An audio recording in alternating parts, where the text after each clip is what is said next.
Good morning. I'm Muriel Bowser. I'm the mayor of Washington, D.C., and I'm here to provide the district's briefing on our response to COVID-19. And then you will have time for a few questions. Last night, we reported 94 confirmed cases in Washington, D.C., bringing our total positive to 495. Each day, you've heard a consistent message from me and everyone in district government. And that message is to stay home. Yesterday, our entire region took an additional step to reinforce this message. D.C., Maryland, and Virginia all issued stay-home orders. The district's order goes into effect at midnight. And to be clear, there's no real difference between the directions we have already given residents to stay home.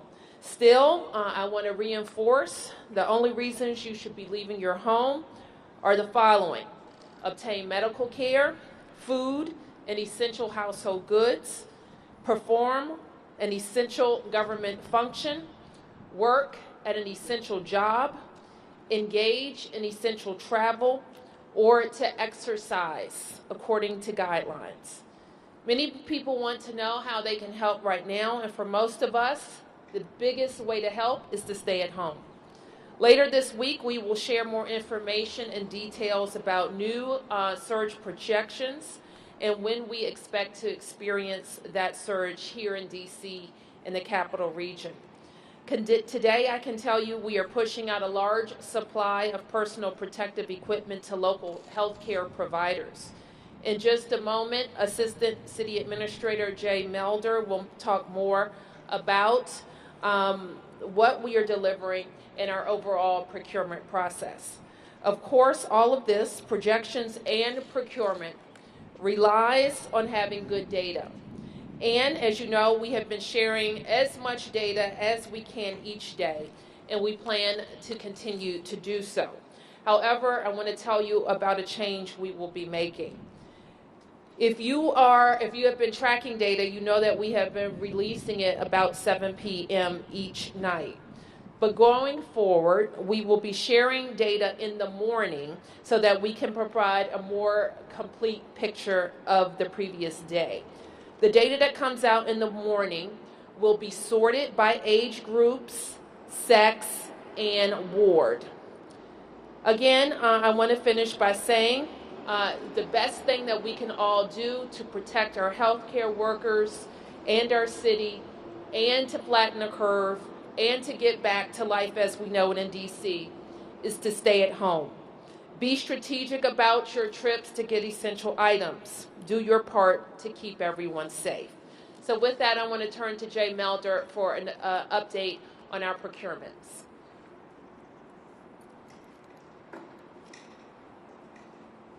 Thank you, Mayor. Good morning. Wanted to talk to you today about the 3 supplies we're building in the District of Columbia to support our local healthcare providers, to support our first responders, and to support our essential government employees who are showing up every day to do essential duties. You'll see some examples of materials today that we will be sending out from our local strategic supply of PPE and medical equipment to our local health providers. Those are hospitals, primary care providers, long-term care facilities, and home health aides, among others. This is being delivered, more than 70% of our current stock will be delivered over today and tomorrow to those providers. We continue to source mostly from D.C. local procurement, our 3 supplies. We continue to seek assistance from the federal government, both from FEMA and from the Department of Health and Human Services and their national strategic stockpile. As we move forward and continue to rely on data to understand our need and to understand what our burn rate for the PPE and our health equipment will be, we will continue to do everything we can to make sure that our health providers and our first responders and our essential employees are well equipped for the mission.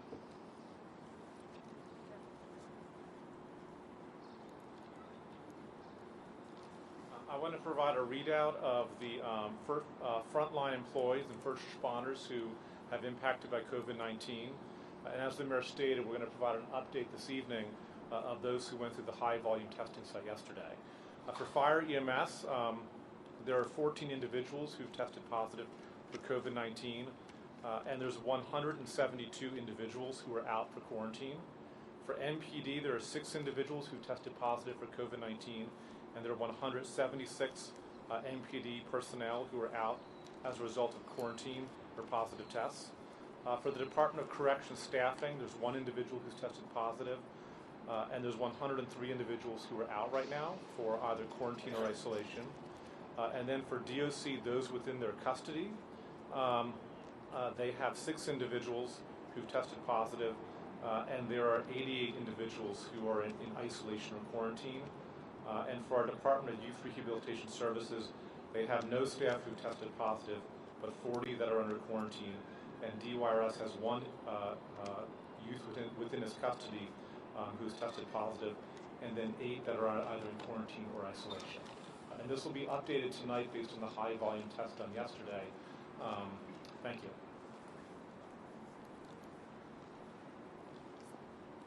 And let me make clear a point that Kevin just emphasized. And when I mentioned that we will be changing our reporting times, we will begin that tomorrow.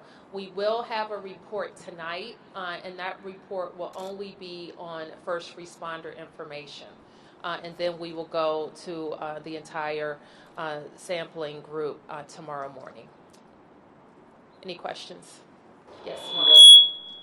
Could you explain a little bit about enforcement, what your vision is for police officers and whoever else would be enforcing the stay-at-home now that they have at their disposal fines and jail penalties? We don't expect that we will have to issue any fines and jail penalties because we expect the people of the District of Columbia to comply. We do, of course, have penalties at our disposal, but I don't expect that we will have to use them. That's certainly my hope. We have, and I just got a recording from our MPD officers who have a script that they are using on their loudspeakers. They were just out at Lincoln Park this morning with that script, and it's urging people and reminding them of that they need to stay at home, but if they're going to be out, to practice social distancing. So Mayor, it would be a situation like they'd go someplace, they'd see a crowd, and that's essentially what it means? What means? Violating the distancing law. The point of this whole thing is? The point of the whole thing is for people to stay at home. And so they will be reminded to stay at home. And if they're outside exercising, they will be reminded of social distancing requirements. You talked about basketball games one day last week. Would that be something that would cause the police to come and say, you got to move on? Yes, it would. It violates the rules about exercising in groups. But in an individual case, you could just say you were on your way to the store, or you were, I'm trying to think An individual case is not playing pickup basketball. Right, I understand it, but I'm trying to find out a situation in which you could actually be arrested. As I said again, Sam, the point is not to arrest anybody. The point is for people to stay at home. And we are going to make all of the guidelines available and rely on people to do what is right for themselves, their family, for nurses, doctors, first responders in our city. I have a question about the D.C. jail. Yes. The Public Defender's Office and the ACLU filed a lawsuit against the city yesterday over conditions in the jail. And having looked at it, a lot of it is about having cleaning materials. Are you satisfied with the current situation there? I haven't really had a chance to review the suit, but we will address the suit. And we have posted at all of our government buildings, and we'll make sure that that's happened at the jail too, all of the cleaning schedules. So anybody that has to go into those buildings understands the regular cleaning that's happening at those buildings. Well, I'm talking about the people that are incarcerated. According to the lawsuit, they're given a bar of soap when they get in there, and many times that's all they get, even when that's used up. As I said, I can't really comment on the lawsuit right now, Sam. We will review it and refer it to our legal teams. Yes? Mayor Bowser, in other states we're hearing about police officers pulling over people from out of state and asking them why they're there. Do you foresee that happening here in the city, where DC police officers will pull over people, say, from New York and ask them why they're in the city? We don't expect that to happen. We certainly know that our borders are fluid, especially in the National Capital Region. There are people who live in Maryland that do essential work in D.C. and vice versa. So people are crossing our borders. We want to call everybody's attention, however, to all the essential things: food, medicine, going to an essential job or essential travel that you have to do. We have notified everybody in D.C. government, wherever they are in the region. I have employees that live all around this region, to make sure that they have with them an ID that shows that they work for D.C. government, and they can demonstrate that they're on their way to essential work. And if I can follow up, has anyone or any non-essential business in the city continued to operate you're aware of that has been fined? Not that I'm aware of. We do have the ability to fine. We also have the ability to revoke a business license for any business that is knowingly violating the order. Yes. Mayor Bowser, you mentioned how you're not planning on just giving out fines willy-nilly to enforce the stay-at-home order, but is the city government doing anything different on going about enforcing it? Are police changing patrols, or other people in D.C. government hitting the streets to make sure people are staying at home or practicing social distancing? As you know, Finnet, we started that process last week.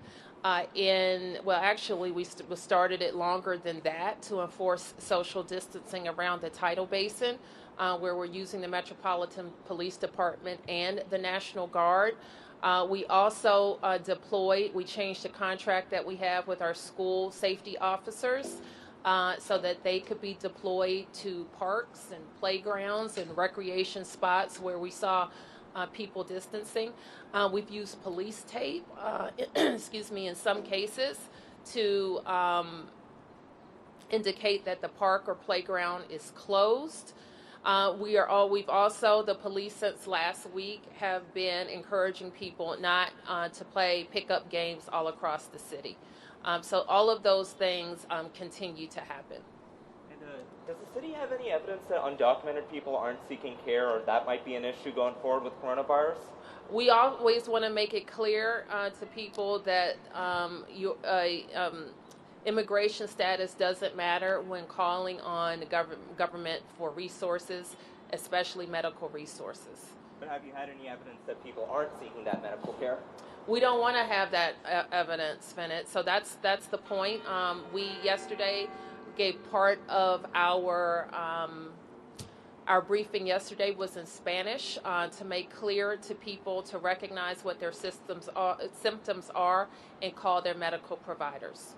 You also mentioned yesterday that you're expecting a peak. As of now, you're expecting a peak in medical surge in early May. Does that mean that residents should expect all these restrictions to continue into May? Actually, what I said is that we would be providing a briefing on our expected surge later in the week. All of my orders are in place through April the 24th, which coincides with the approved emergency that I'm operating under. It is likely that we'll seek an extension of the public health emergency in the coming weeks. Can we get racial data on the coronavirus cases? We're seeing other jurisdictions start to release or push for that. I told you what we are releasing: age groups, gender, and ward. Yes. And why not? Yes. The Public Defender Service has submitted a motion to release all sentenced misdemeanants in the D.C. jail. Do you think any or most or some misdemeanant serving sentences should be released? I'm really not sure about that, what they filed, and I would have to review it to make further comment. Just as a general policy, do you think misdemeanant serving sentences should be released from the jail? I can't say that categorically. No, I can't say that. Yes. Do you anticipate to include hospitalizations or in that data? We have. Can I confirm with you what we have with related to hospitalizations? Sure. And then for the number of people who have recovered, the 121, are those folks still being advised to self-quarantine? What is the protocol there? I'll have to have the Dr. Nesbitt confirm that with you as well. Yeah. Let me get to someone who has to ask the question. Yes. Mayor Bowser, You mentioned the high volume testing. When did that start? Was it really yesterday that it started properly? And are you expecting a surge in positive identifications given the increase in testing? I don't know. Yesterday was the first day we headed for our first responders at fire, at DOC, for DOC, and for MPD. So there were, I think, almost 80 people tested, and I think that we will have their test results today. Is that about the daily average of the high volume for the first responders, about 80 a day? I don't know, because I don't know how many will be referred. They're being referred by their providers. Yes. So Governor Hogan mentioned yesterday his stay-at-home order. I mean, he didn't issue any sort of travel ban, but he encouraged Marylanders not to leave the state. Also, if they're coming in from other states to self-quarantine. Is that the same in D.C., or how about a D.C. resident who has to, like, for an emergency reason, go visit a parent across state line and they have to come back? Would they sort of self-quarantine? Should they? What's the guidance there? I think that anybody who is visiting a high incident area, which is a lot of areas in the United States right now, should follow that self-quarantining guidelines. Absolutely. Yes. Can you give us a view into your thinking about issuing the order? What was the tipping point? I'm sorry? What was the tipping point for issuing the order to stay home? Can you give us a view? As I mentioned, over several weeks, we've already closed down the city and for many weeks, and we've always wanted to be in lockstep with the region, so the regional message is the same. Yes. Yes. In Maryland, Maryland National Capital Park and Planning has actually taken down basketball hoops to prevent games from going on. Has Parks and Recreation here done the same? I think we've had some instances of that, yes. Is it simply where they're gathering, or are you hearing from different places where they're gathering and then you're choosing places to take the hoops down?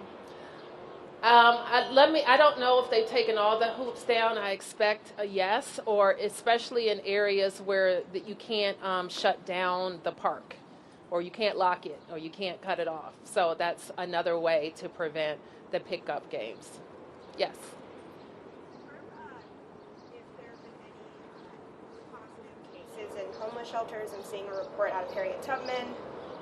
Yes. So is it just the one?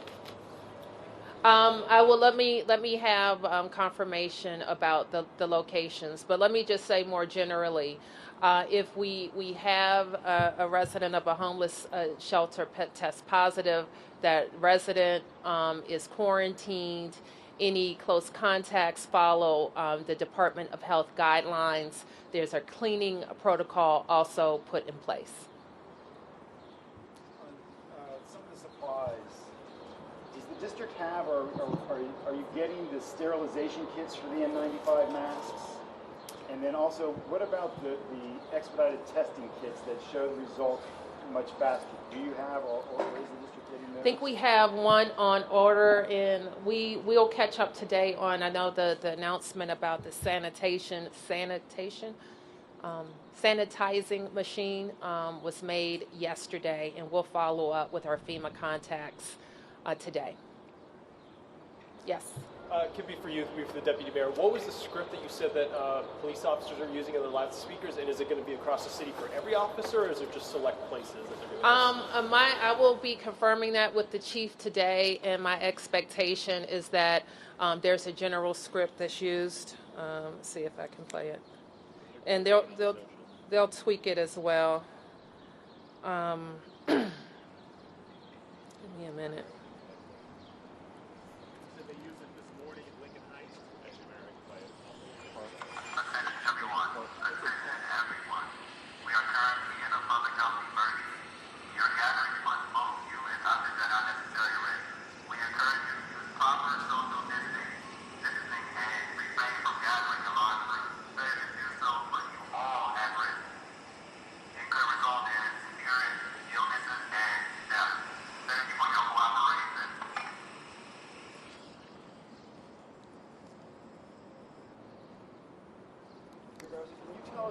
If you're receiving calls, social media, or anything about people being confused about the stay-at-home order, the differences between the three states, or just you know, the difference between what it was like a couple days ago and the difference on starting tomorrow? I think on social, some of the biggest questions I've seen are what exercise is allowable. That's been one.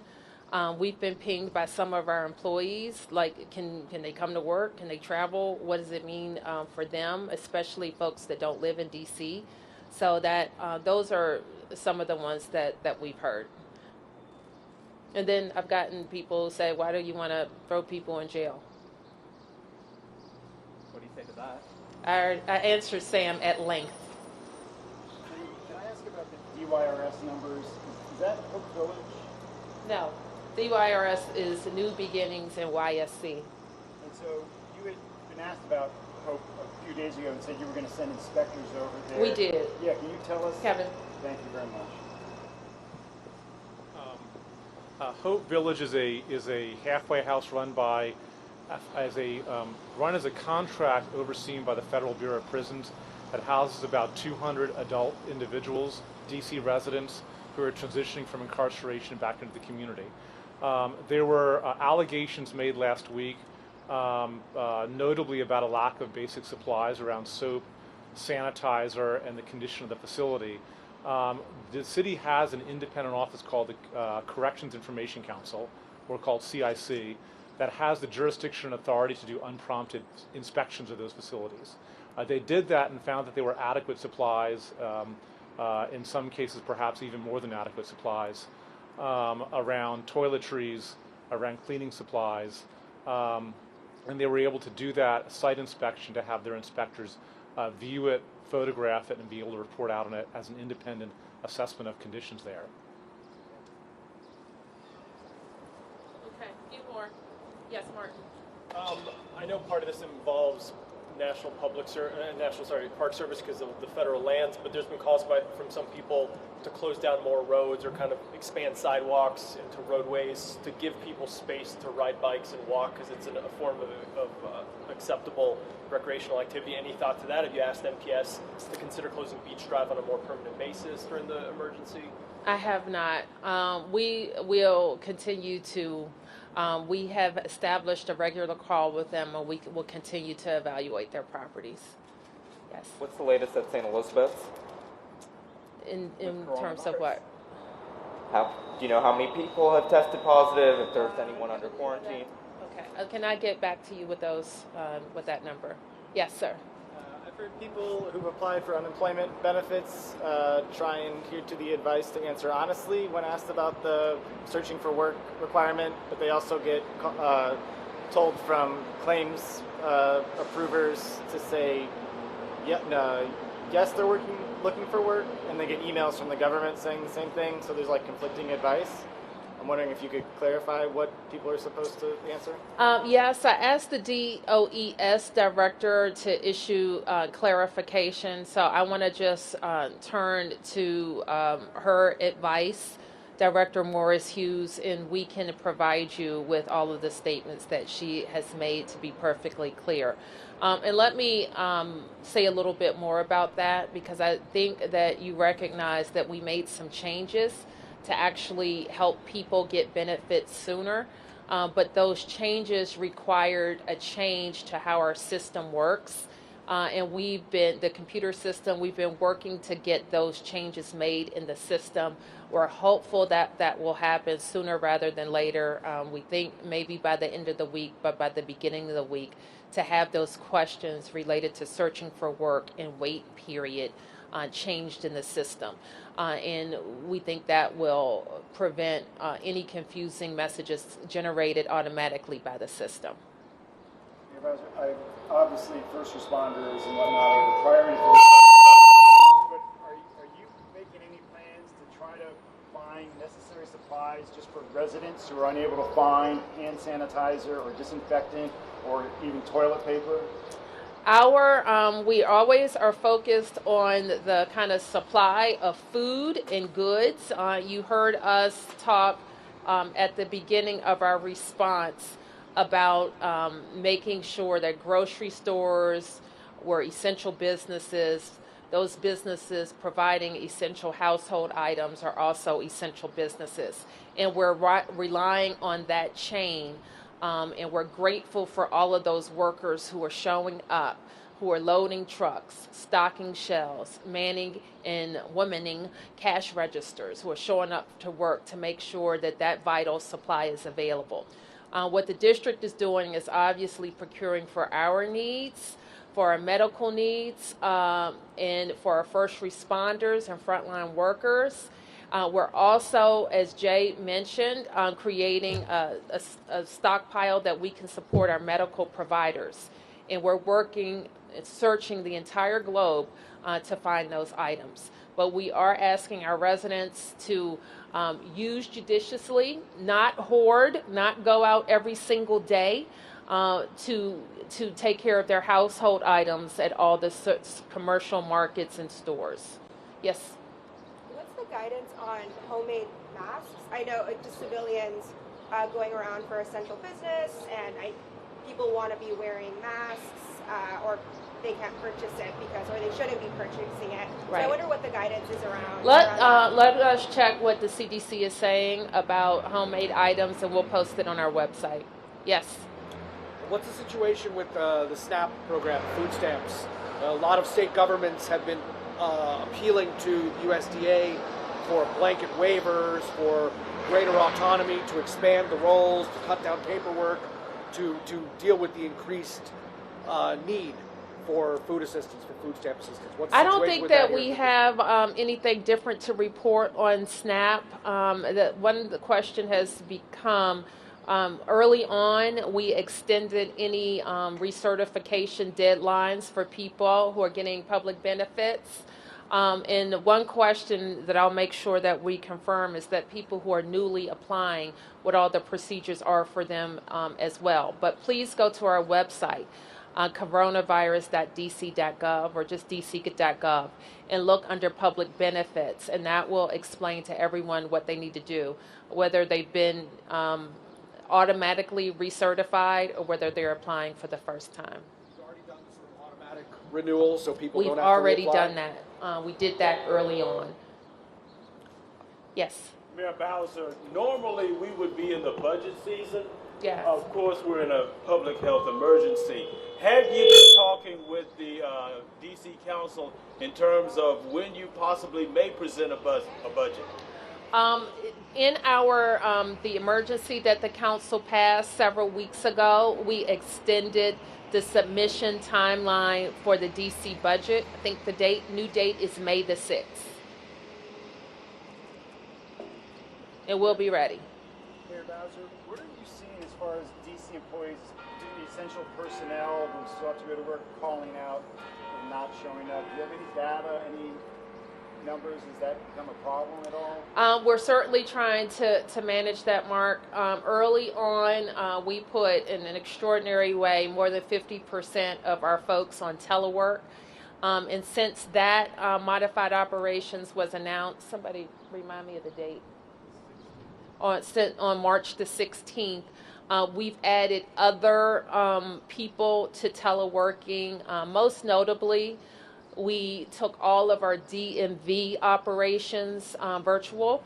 So now there's no in-person DMV service, and we took all DC operations virtuals. And in a number of other agencies, after the first week, we realized that more employees could be teleworking. How about employment services? Is it becoming a problem there?